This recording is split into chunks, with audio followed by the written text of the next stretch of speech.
Good morning, everyone. Good morning, Beth. Mm, We're just gonna talk briefly about just walking with your wife have benefits. It's not the benefit you guys are thinking. That's already there. But anyway, what? benefit meaning meron bang health benefit or even does it improve your relationship together? Impromptu live. Walang kaalam-alam ang Are misis you ko. asking me? I'm not asking it. I'm just telling them Ah, kung ano yung magiging topic natin today to share. Uh, Before I answer my own question, siyempre ang wife ko muna. what? Ano ba? Does it help in terms of us walking together? Of course it helps. Walking is exercise. Yeah. It makes you healthy. And This is normally when we walk, we talk a lot of things.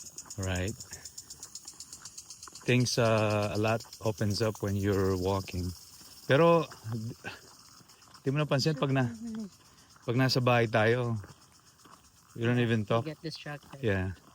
Pag I nasa mean, we talk, but we not like pag nasa about bahay iba. I future mean, yeah. plans or There's no hindi kamukha yung when we're walking, there's lots of ideas that we throw uh parang nabibring up. Pero when or we when we were sa or pag bahay, we're more nag-drive tayo. distracted. If Yeah. we do long drive, that's where we talk about our stuff. Yeah. So to answer my own question, yeah, there's a lot of benefits with walking with your better half, your partner, your wife. I don't I walk and kaya I I don't consistently exercise. I consistently encourage my wife or us both. And we walk whenever we have a chance. Kasi those are the moments I think that we have both together now. We can discuss other This is our things. date. We don't Basically our date, we yeah. don't go on dates. We're minimalists in terms of things. If you guys We don't spend a lot. It's free. we don't Oh yeah, we only do bagel. yeah, after this Your we only favorite. bagel, That's your favorite. my favorite. But If it's anyway, me, I will not eat. I buy my own bagel. I gotta eat. You gotta eat. There is a beautiful place here that we go to. Dito sa Brentwood. It's a nice trail. We might try a Ma- pickleball. malilim. Eh ngayon, I think we're gonna go try pickleball. Since I can't convince her to ride a two-wheel bike because of her accident, It's traumatizing accident. na traumatized na siya.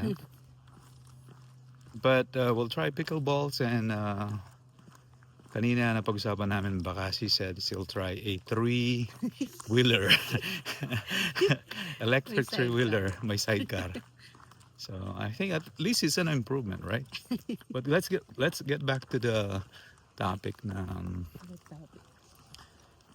uh, I think for me talaga it's very important sa relationship sa marriage. It doesn't have to be marriage, kahit mag-boyfriend and girlfriend.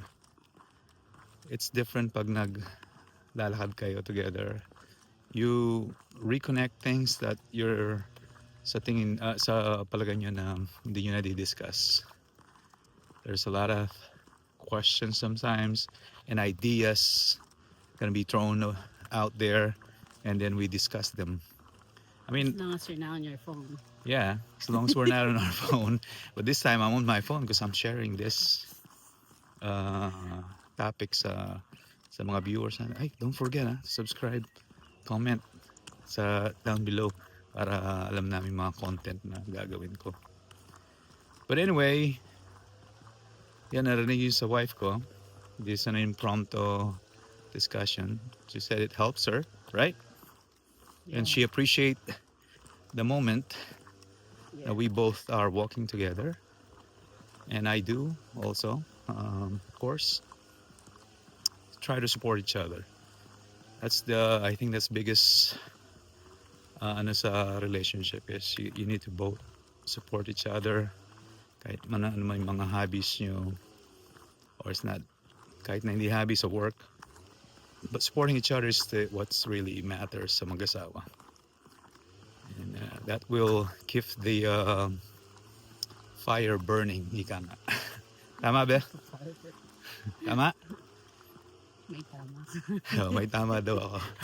Malaki tama ako. Anyway, that's it for now. May part 2 pa yan. Let's discuss little things. So what's the morning? What's the moral of the story? Moral of the story is spend time with your wives. Walking. Just Keep walking, be healthy, Just keep walking. be grateful every day, and just keep Seize the on. day. Seize the Carpe day. diem. Yeah, that's my wife's favorite motto niya.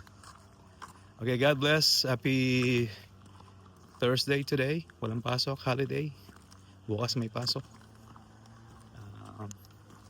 We're gonna try pickleball. God bless everyone.